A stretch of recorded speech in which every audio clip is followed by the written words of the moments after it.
Hello friends, स्वागत है आप सबका मेरे इस नए वीडियो में। तो दोस्तों, आप लोगों का बहुत बहुत शुक्रिया, क्योंकि आप लोगों का सपोर्ट मिला इसलिए मेरा चैनल जो है मोनेटाइज हो गया है। तो मैं ये उम्मीद करूँगा कि आगे भी आप मुझे इसी तरह सपोर्ट करते रहेंगे ताकि मैं और आगे बढ़ सकूँ। तो चलिए दोस्तों, आज का वीडियो हम शुरू करते हैं।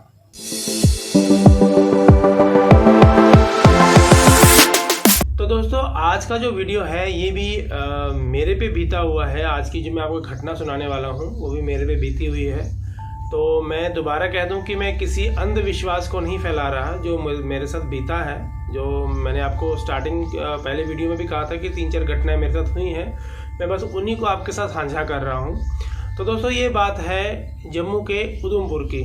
जम्मू से उधमपुर का जो डिस्टेंस है बाय रोड कम से कम 44 या 45 किलोमीटर का होगा। तो दोस्तों, मैं बचपन से ही RSS यानी कि राष्ट्रीय स्वयंसेवक संघ का एक कार्यकर्ता रहा हूँ। तो उस टाइम पे, जबकि मैं बात सुना रहा हूँ 2008 की बात है ये, तो उस टाइम पे मैं ज़्यादा एक्टिव था, RSS में ज़्यादा एक्टिव था। तो दोस्तों, RSS के कैंप होते हैं, यानी कि एक 7 दिन का होगा, 2 जो होते हैं वो 20-20 दिन के होते हैं, 20 डेज़ के, और जो लास्ट होता है वो नागपुर में होता है, जिसको हम तृतीय वर्ष कहते हैं। तो मैंने 7 दिन का कैंप किया हुआ था और मैं गया था उधमपुर में 20 दिन का कैंप करने के लिए, जिसको हम OTC कहते हैं। तो दोस्तों, उधमपुर में एक स्कूल है, कोई ब्रह्म ऋषि ऐसे करके कोई नाम था स्कूल का, मुझे नाम अभी पूरा ध्यान में नहीं है, बहुत बड़ा स्कूल था। तो दोस्तों, ये कैंप वगैरह लगते थे छुट्टियों के टाइम पे। जम्मू में जून जुलाई में छुट्टियाँ पड़ती हैं गर्मियों की, उस टाइम पे ये कैंप लगते थे। तो उस टाइम पे क्या होता था कि स्कूल तो बंद रहते थे और वहाँ हम कैंप लगाने की परमिशन ली जाती थी। तो दोस्तों, उधमपुर में कैंप लगा, मैंने भी अपना वहाँ शुल्क भरा, यानी कि जो पैसे भरने होते मैंने वो भरे और मैंने अपना नाम लिखवाया कि मैंने भी जाना है। तो हम लोग चल पड़े घर से, अपना सामान पैक किया और 20 दिन के हिसाब से अपना सामान पैक किया और निकल पड़े। तो दोस्तों, जैसे ही हम उधमपुर में पहुँचते हैं, स्कूल में पहुँचते हैं, बहुत बड़ा स्कूल था वो, काफ़ी बड़ा स्कूल था। तो दोस्तों, सबको वहाँ पे रूम मिले। आई थिंक एक रूम में हम कोई 10-12 जो लड़के थे वो रहते थे। ये कैंप लड़कों का होता है, ये लड़कों का कैंप था।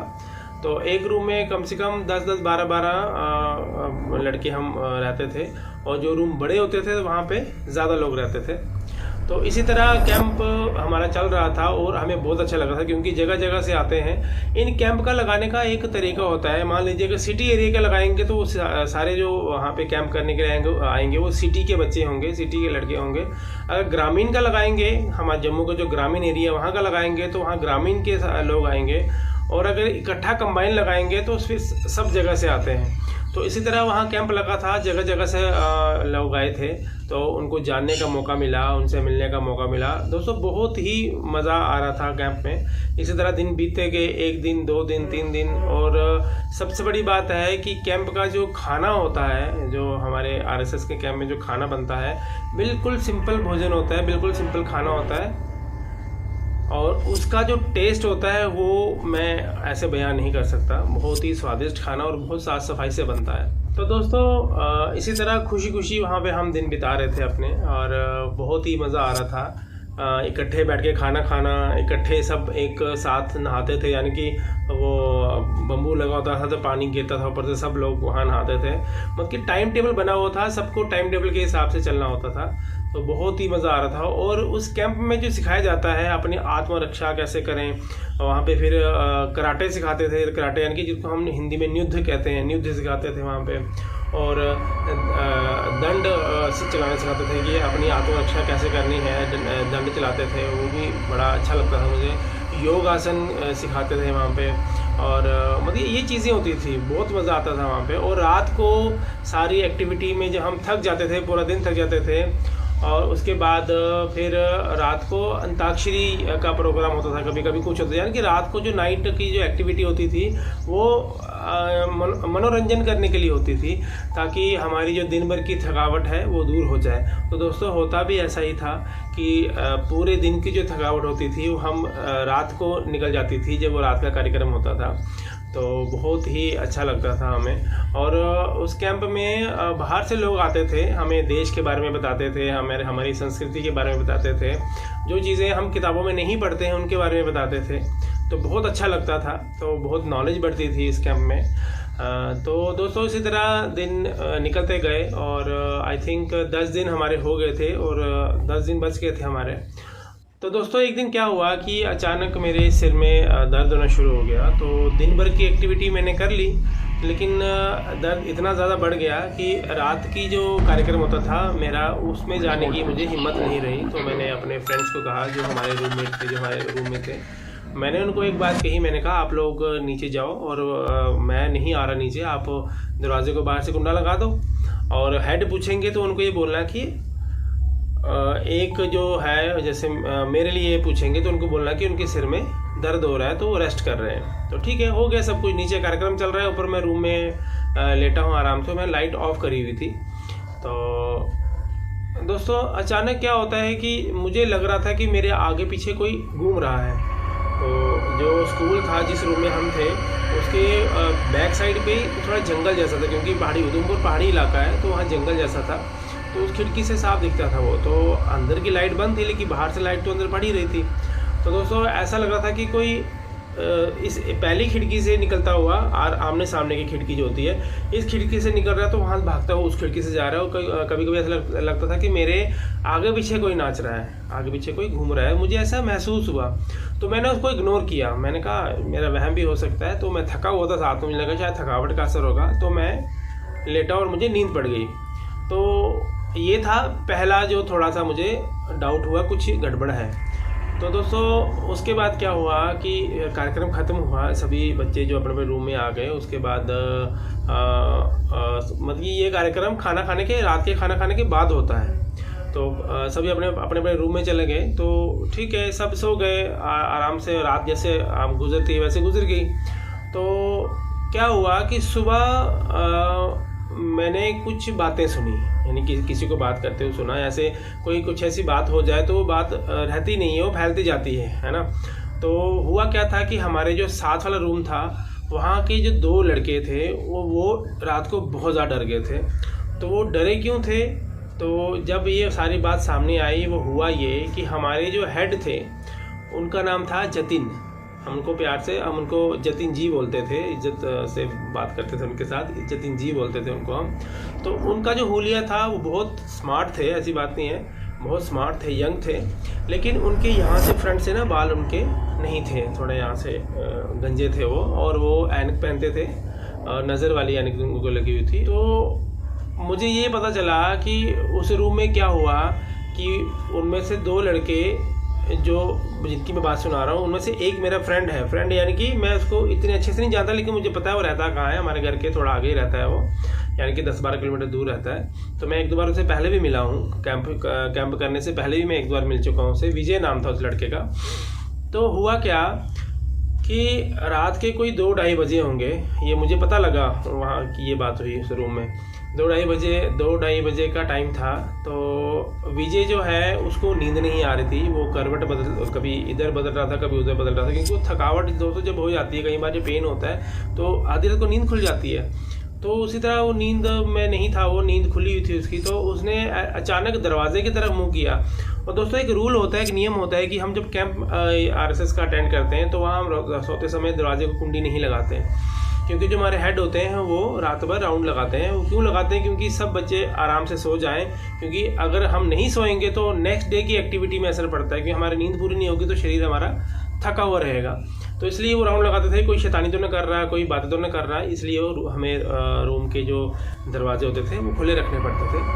तो हुआ क्या कि वो जो लड़का था उसने दरवाजे की तरफ मुँह किया होगा और उसको वहाँ पे एक आदमी दिखा खड़ा हुआ, जो कि ऐसे खड़ा था और उसको लगातार देखा जा रहा था। तो वो लुक वाइज जतिन जी की तरह लग रहा था, जिनके बारे में बता रहा था, हमारे हेड थे वहाँ के जो। तो उस लड़के को लगा कि शायद जतिन जी राउंड लगा रहे हैं, देख रहे हैं कि सब सोए कि नहीं सोए हैं। तो उसने इग्नोर किया, ठीक है जतिन जी होंगे। तो उसने दोबारा से मतलब कि करवट बदली। तो करवट बदली उसने ऐसे दोस्तों घड़ी होती है, उसमें एक केमिकल होता है जिसकी वजह से टाइम हमें पूरा दिखता है, ऐसे लाइट दिखती है घड़ी में, वो आपने भी देखी होगी। उसमें देखा 2-2:30 बजे का टाइम था। तो उसको थोड़ा डाउट हुआ कि वो कहता है कि अगर 2-2:30 बज रहे हैं तो इस टाइम पे शायद ही जतिन जी राउंड लगाया। कभी उन्होंने इतने लेट राउंड लगाया नहीं होगा, राउंड लगाया भी होगा तो एक जगह खड़े होकर वो नहीं देखते हैं, वो राउंड लगाते हैं। तो उसने दोबारा से जब पीछे देखा कि आप विश्वास नहीं करेंगे कि वो जो आदमी था वो बिल्कुल उसके सिर के पास बैठा हुआ था और उसको लगातार देखे जा रहा था। तो जैसे उसने उसको देखा, देखिए दोस्तों मेरे आंखों में पानी आना शुरू हो गया है। तो जैसे ही उस मेरे फ्रेंड ने, जो उस लड़के ने उस आदमी को देखा, तो वो अचानक से डर गया एकदम से। तो उसने क्या किया, उसके जो साथ लड़का लेटा हुआ था उसको ज़ोर से पकड़ लिया, गले लगा लिया और पूरा पसीनों पसीनों हो गया, इतना कांपना शुरू हो गया। तो मगर शुक्र करो कि बाकी लड़के नहीं जागे। तो उन दोनों ने क्या किया, जो सिक्योरिटी के लिए नीचे लड़के थे वो भी हमारे स्वयंसेवक ही होते थे, मतलब कि जो कैंप करने आते थे उनकी ड्यूटी लगती थी कि 2 दिन तुम ड्यूटी दोगे, 3-4 लड़के 2 दिन तुम दोगे, आपको फुल नाइट, ऐसा कुछ होता था। मतलब फुल नाइट नहीं होता था, 2-3 घंटे के लिए, फिर वो चले जाते थे, फिर दूसरे आ जाते थे, तब तक वो अरेस्ट कर लेते, ऐसा होता था। तो वो दोनों लड़के क्या करते हैं, जो डर गए, मतलब जो मेरा फ्रेंड डर गया था, उसको दूसरे लड़के को भी बताया ऐसे बात हुई, वो भी डर गया। वो दोनों क्या किए, धीरे चुपके से निकले, वो सिक्योरिटी वाले जो लड़के बैठे होते ड्यूटी दे रहे थे उनके साथ बैठ गए। तो वो लड़के पूरी रात वहाँ बैठे रहे। तो किसी तरह रात निकल गई। तो जब सबको पता लगा तो डर का माहौल बन गया। अब कई लोग नहीं डरते थे, मैं तो शुरू से डरपोक, यानी कि मुझे इन चीज़ों का अनुभव है। क्योंकि दोस्तों कहते हैं ना कि राशि पे भी असर पड़ता है, कि ये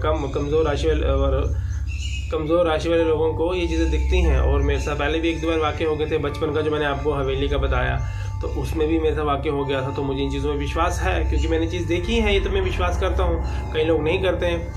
तो हो गया। उसके बाद ये बात मेरे दिमाग में रही। तो दोस्तों 2-3 दिन ऐसे निकल गए और लास्ट के शायद 2 दिन बचे थे जब कैंप ख़त्म होने में। तो डेली की तरह सुबह उठना, जल्दी उठना, सुबह 4:30-5 बजे में उठते थे। तो फिर नहाना धोना, उसके बाद शाखा जाना, जो एक्टिविटी होती थी पूरे दिन की वो करना।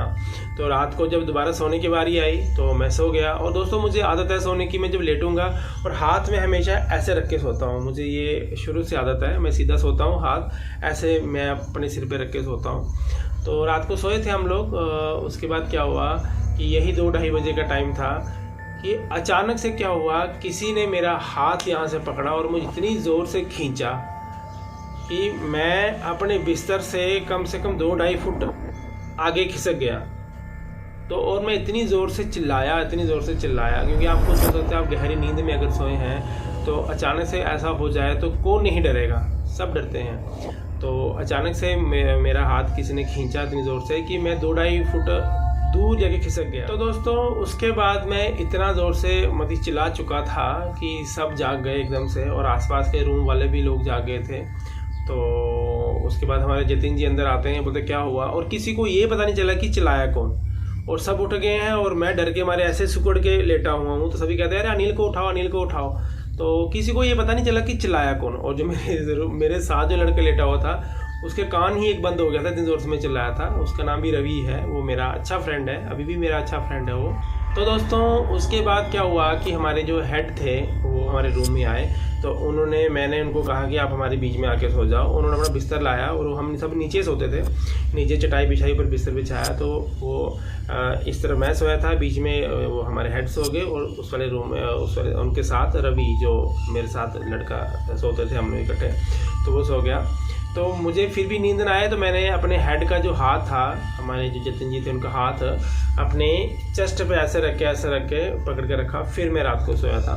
और दोस्तों बड़ी मुश्किल से मैंने वो 2 दिन निकाले, और 2 दिन तक तो बहुत दहशत रही। 2 दिन निकाले मैंने। उसके बाद फिर जब आखिरी दिन था तो क्या होता था कि कैंप करने के बाद जो हमने पूरे 10-20 दिन में जो सीखा होता था तो उसका फिर प्रैक्टिकल होता था, और वहाँ के लोकल लोग भी आते थे देखने के लिए कि हमने क्या क्या सीखा, क्या वगैरह। तो वो प्रदर्शन करते थे, वो सारी एक्टिविटीज़ उनको हम करके दिखाते थे। तो वो जब सब हो जाता है उसके बाद फाइनली हम लोग वहाँ से सामान पैक किया। लेकिन यहाँ वापस जम्मू आने से पहले हमें इसके बारे में पता चला, वहाँ पे किसी की डेथ हुई थी, या मतलब गिरने से डेथ हुई थी वहाँ पे। और ये मे भी शायद स्कूल बनने से पहले की बात है, पहले शायद कुछ और होगा वहाँ पे। या स्कूल में तो देखिए ना कैसे कोई गिर सकता है, स्कूल में कोई गिरेगा तो बच्चा ही गिरेगा, अगर बच्चे पढ़ते हैं तो। खैर इतना गैर जिम्मेवार कोई स्कूल होता नहीं है। तो तो हादसे चलो हो जाए वो बात की बात है, लेकिन पूरा ध्यान रखा जाता है स्कूलों का। तो शायद में भी हो सकता है स्कूल बनने से पहले वहाँ कुछ और हो, तो वहाँ वो इंसान मरा हो, तो वो घूमता था। लेकिन इतना है कि उसने परेशान मतलब कि किसी को हानि नहीं पहुँचाई, ना किसी को जख्मी किया। बट यह है कि पहला वाक़या उन लड़कों के साथ हुआ जो रात को वहाँ बैठा था, वो दूसरा हादसा मेरे साथ हुआ। तो दोस्तों ये थी मेरी स्टोरी एक उधमपुर की, और ये छोटा सा वाक़या मैंने आपको सुनाया। अगर आपको अच्छा लगा हो तो प्लीज़ वीडियो को लाइक करिएगा, शेयर करिएगा, कमेंट करिएगा, और हाँ, चैनल को सब्सक्राइब जरूर करिएगा। तो ठीक है दोस्तों, मिलते हैं अब हम नेक्स्ट वीडियो में। तब तक के लिए जय हिंद।